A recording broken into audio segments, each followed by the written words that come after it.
Hoje nós iremos contar a história de Donald Trump. Ele fez uma grande fortuna no ramo imobiliário, o seu nome se tornou uma marca muito forte e valiosa, ele foi o apresentador mais bem pago de Hollywood e chegou a ser presidente dos Estados Unidos da América.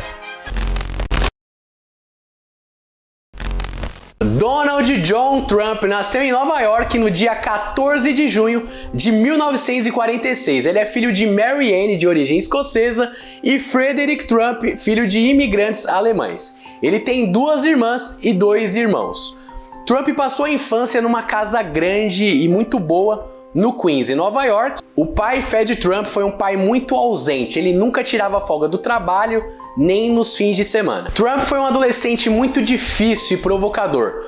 Na escola ele era conhecido por praticar bullying, ele aloprava alguns alunos, provocava os professores e era muito constrangedor para o pai de Trump receber sempre as mesmas reclamações do mau comportamento do filho. Em 1959, devido a esse mau comportamento na escola, o seu pai lhe enviou para o internato militar aos 13 anos e disse para Trump que ele ficaria nesse internato até completar os 18 anos. Nessa escola militar, o Trump precisava acordar muito mais cedo do que ele estava acostumado, tinha que compartilhar banheiro com vários garotos, limpar o quarto, manter sempre as roupas limpas, sapatos engraxados. Era tudo muito disciplinado, mas ele fazia essas tarefas de boa. E no geral ele fala que se adaptou bem com essa disciplina do colégio, e que isso foi muito bom para a formação dele como cidadão. Em 1964, depois de 5 anos, com 18 anos de idade, ele sai da escola militar e se matricula na Fordham University em Nova York. Passou ali 2 anos estudando e depois pediu transferência para uma das mais renomadas escolas de negócio dos Estados Unidos, que é a Wharton School Business na Pensilvânia. Trump não era um aluno de inteligência acima da média, mas conseguia passar nas matérias e, por influência do seu pai, a sua preferência nos estudos era o mercado imobiliário. Ele queria trabalhar e ganhar dinheiro com isso. Antes mesmo dele se formar, até para ganhar uma experiência, o Trump começou a trabalhar nos negócios da família. O pai de Trump investia em moradias populares financiadas pelo governo, mas esse subsídio naquele momento havia diminuído muito. Por isso, o Trump trabalharia como seu pai, mas se tornaria a versão mais rica dele.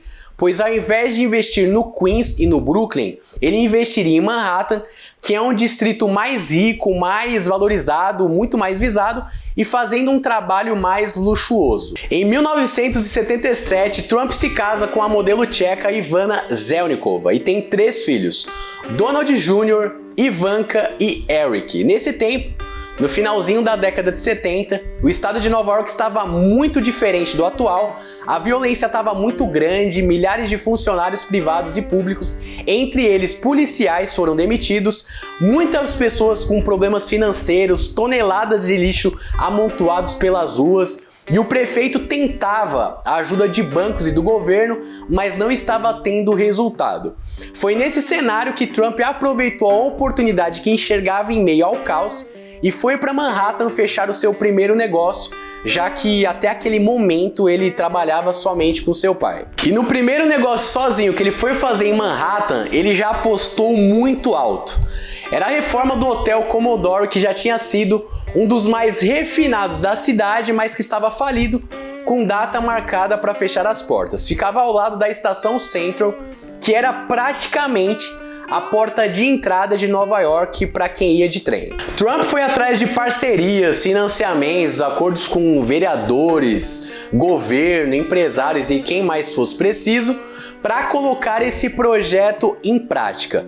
A proposta mais difícil era a solicitação de isenção de impostos com duração de 40 anos após a reabertura do hotel. Com a presença de Trump, após horas de discussões e debates, o caso passou e foi aprovado pela Câmara da cidade. Alguns enxergavam essa isenção como um abuso aos contribuintes, mas outros viram como um investimento na cidade, pois traria novos rumos e o Trump assumiria os riscos e, caso desse certo, ele receberia a recompensa por isso. O Trump estava muito confiante, mas se esse projeto não desse certo, seria uma catástrofe e um grande golpe financeiro, logo no início da carreira dele no mundo imobiliário. Nesse cenário, o plano dele era fazer uma mudança radical no hotel, cobrir toda a parte externa com vidros brilhantes para que o prédio se destacasse na cidade. A construção e a reforma ficou pronta, o Hotel Commodore foi reinaugurado em 1980 com o nome de Grand Hyatt, contendo 1.400 quartos, com a presença do governador, prefeito e inúmeras pessoas influentes da cidade. O evento foi muito bom, foi um projeto muito grande, de sucesso, e foi excelente para a carreira de Trump. Inclusive, no começo dos anos 80, por conta de todo esse sucesso, o sobrenome Trump acaba se tornando uma marca que foi criada por ele em inúmeros outros tipos de negócios. Nesse período, ele começa a ganhar muita projeção midiática, sendo convidado para dar entrevistas e participar de programas de televisão. Em 1983, Trump inaugurou um baile de galo, luxuoso empreendimento, Trump Tower, que ele construiu do zero.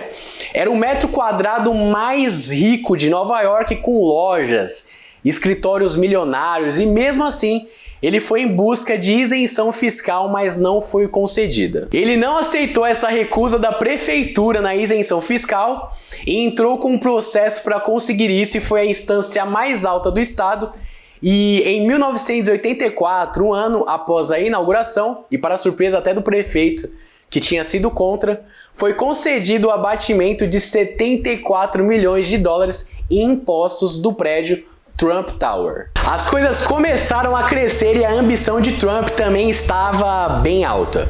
Em 1984, ele inaugura o seu primeiro cassino em Atlantic City, o Trump Plaza Hotel e Cassino. Em 1985, logo em seguida, ele já inaugura o segundo cassino dele, que também era hotel, que era o Trump's Castle. Então, assim, cercado de luxo e tudo que ele tá fazendo, ele segue construindo a sua marca Trump. Historicamente, as grandes lutas de boxe aconteciam em Las Vegas, mas Trump conseguiu realizar também seu hotel cassino em Atlantic City, trazendo muitos convidados importantes. Além de estrelas do boxe como Mike Tyson, também muitas celebridades de Hollywood e do mundo. Em 1988, Trump compra o Hotel Plaza em Nova York por 408 milhões, a sua aquisição mais cara até aquele momento. Também no mesmo ano, ele compra um enorme empreendimento inacabado para montar o cassino Resort Taj Mahal, que já era o terceiro dele em Atlantic City, e a reforma custaria quase 1 bilhão e seria de longe o edifício mais caro já construído, e aquilo para ele era espetacular. Seria um empreendimento com 11 mil metros quadrados que ele chamava de a 8ª maravilha do mundo. Disse que era tão grande que só perdia em tamanho para o Pentágono e possuía mais de 500 quartos, com uma diária na época por volta de 10 mil dólares. Chegando na década de 90, tudo dando certo para Trump, ele crescendo, enriquecendo, ficando famoso, mas em 1992, Trump se divorcia da primeira esposa Ivana após traí-la com a atriz Marla Maples. Trump estava em viagem e essa traição foi divulgada nos principais jornais pela própria Ivana.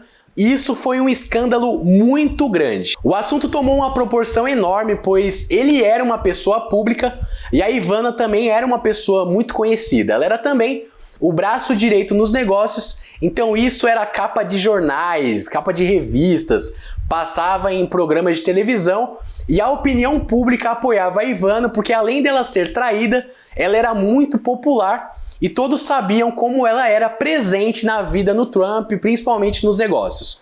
Um jornalista da época disse que o divórcio deles teve uma proporção tão grande que foi como um evento. Eles se mantiveram por vários dias nas capas de jornais e principalmente nas pautas de programas de televisão. Além do divórcio, Trump continuava sendo o assunto principal nas mídias. Ele inaugurou o Taj Mahal em meio a essa tempestade na vida pessoal, com uma grande festa. Só que em Atlantic City já havia os cassinos dele, ele já tinha 2. Assim, o seu negócio competiu com ele próprio, e alguns investidores dos cassinos anteriores ficaram bem irritados com isso. 2 meses depois, as manchetes eram tipo: investidores processam Donald Trump, a crise de Donald Trump, enfim. Trump estava com uma dívida de aproximadamente 2 bilhões, não estava conseguindo pagar os empréstimos e as ações do Taj Mahal caíram absurdamente. Assim, ele não teve alternativa a não ser decretar falência e dessa forma ele não pagou ninguém, nem os grandes ou pequenos fornecedores que se viram em situação bem mais difícil depois dessa quebra do Taj Mahal. Anos depois, os outros 2 cassinos dele também fecharam as portas. A CIA Aérea Trump Shuttle, que ele tinha comprado, também foi à falência depois de 3 anos. E para levantar uma grana, ele vende o Hotel Plaza para um príncipe saudita e coloca à venda o seu iate e mais alguns empreendimentos. Nesse mesmo período, em 1993, Trump teve a 4ª filha com a atriz Marla Maples e se casa com ela logo em seguida. Após várias percas em seus negócios, com suas dívidas muitas vezes fora de controle, nesse cenário, ele teve a ideia de usar a sua influência e entrar para o mercado e vender ações, criando a sua primeira empresa de capital aberto, deixando as pessoas comprarem a sua marca Trump, negociando com o símbolo DJT. Aquilo foi um sucesso e as ações foram vendidas a ótimos preços. Em seguida, Trump comprou 50% das ações do edifício Empire State, um dos edifícios mais altos dos Estados Unidos, com 102 andares em Manhattan. No meio disso tudo, o casamento dele não dá certo e em 1999 Trump se divorcia de Marla Maples. Em 2003, Trump começa a apresentar o programa O Aprendiz e isso fortaleceu muito a sua imagem, deu mais fama nacional e ele adorou essa nova experiência. O programa deu muito certo e tinha uma audiência absurda. Em 2005, Trump se casa pela 3ª vez com a modelo Melanie Knaus, um casamento altamente luxuoso, e no ano seguinte nasce o filho dele caçula, Barron William. Trump se mantém no topo dos negócios e em 2011 foi levantada a hipótese dele concorrer à eleição de 2012 para presidente contra Barack Obama, que estava tentando a reeleição. Nas intenções de voto, Trump, para concorrer pelo Partido Republicano, estava na frente do candidato Mitt Romney, mas ele não mostrou interesse de se aventurar na disputa naquele momento. Eu, particularmente, acredito que ele não foi porque o Obama, naquela época, ele estava com uma popularidade muito alta e seria bem difícil ele perder aquela reeleição. No fim, Obama disputou com Mitt Romney e foi eleito. Pouco tempo depois, o Trump já pediu para os seus advogados registrarem na US Trademark Office o slogan para a sua candidatura, que ele tinha certeza que ocorreria em 2016. O slogan que ele registrou foi Make America Great Again. Em 2015, Trump, com seu discurso nacionalista e populista, somado à sua imagem de empresário de sucesso, acabou alcançando a indicação de seu partido para concorrer à presidência dos Estados Unidos. Nos debates, o Trump era extremamente polêmico e várias pessoas da imprensa diziam que era impossível ele ganhar. As pesquisas apontavam que a Hillary ganharia com muita tranquilidade, mas Trump acabou surpreendendo o mundo, vencendo as eleições de 2016 e se tornando presidente dos Estados Unidos aos 70 anos de idade. Como empreendedor e principalmente como político, na comunicação, nas palavras, no modo de falar, é incrível como esse cara atrai o extremo, porque ou as pessoas amam ele extremamente ou odeiam muito ele também nesse extremo. Enfim, ele foi presidente dos Estados Unidos por um mandato de 4 anos. Em 2020 ele foi tentar a reeleição, mas ele perdeu para o Joe Biden. Atualmente ele é dono de um império em imóveis em Manhattan e outros variados tipos de negócios, tanto nos Estados Unidos quanto em outros países do mundo. E além de tudo isso, a sua marca Trump, que ele começou a construir na década de 80, se tornou muito valiosa e a partir daí ele começou a licenciar o seu nome, como marca, para outras empresas, ganhando bônus e royalties pelo seu uso. Trump também tem vários livros escritos, entre eles A Arte da Negociação, Pense como um Bilionário, Todo Mundo Odeia um Vencedor, entre outros que são muito vendidos. Segundo a Forbes, a fortuna de Trump está avaliada em quase 3 bilhões de dólares, mas ele diz que a Forbes está errada e é muito mais do que isso. É até interessante mencionar que sempre quando a Forbes lança o valor da fortuna dele, ele sempre fala que os caras estão equivocados, que ele tem muito mais, que o valor é muito mais alto. Enfim, esse é o polêmico Donald Trump. Se você gostou do vídeo, deixa um like e comenta aqui embaixo o que você pensa do Trump e qual empreendedor ou qual empresa que você quer ver a história aqui no Negócio Pleno. Ficamos por aqui, até a próxima e tchau!